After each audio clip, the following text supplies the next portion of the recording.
जो कानून ये आपके खिलाफ जो भी नियम बना रही है उसके ऊपर आप धरना दीजिए। 7 लाख रुपए और 10 साल की सजा कैसे करेगा? या 5,000 रुपए में ड्राइविंग एक नौकरी कर रहा, अपने बच्चे पाल रहा है, वो क्या खेती बेचेगा?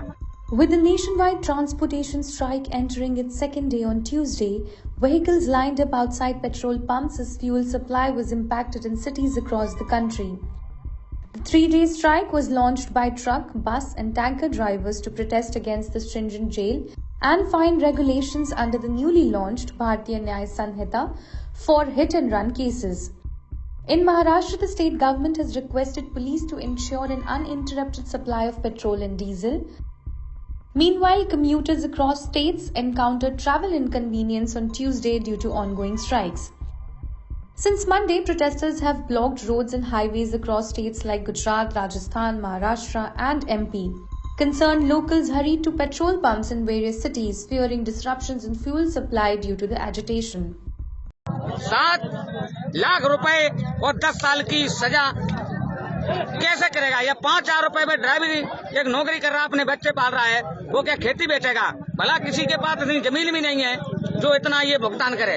इसलिए हमारा सभी ड्राइवरों से अनुरोध है कि ये एकता बनाए रखें और इस कानून को वापस लेने का रिक्वेस्ट करें।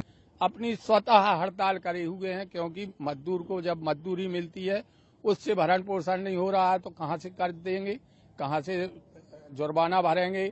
अपने बच्चों को बेच के थोड़ी जुर्माना भर सकते हैं हम लोग। इसलिए हम लोग स्वतः अपनी हड़ताल पर हैं। बसों की हड़ताल चल रही है, दूर दूर से आना पड़ रहा है। पहले रास्तों से भी बसें मिल जा रही थी, लेकिन अभी बस अड्डों पे ही आना पड़ रहा है। वहाँ से ही जाके बस की बड़ी प्रॉब्लम सी हो रही है थोड़ी। पूना नासिक से जो माल आता है 100 गाड़ियाँ था, उसमें से 30 ही गाड़ियाँ आ रहा है।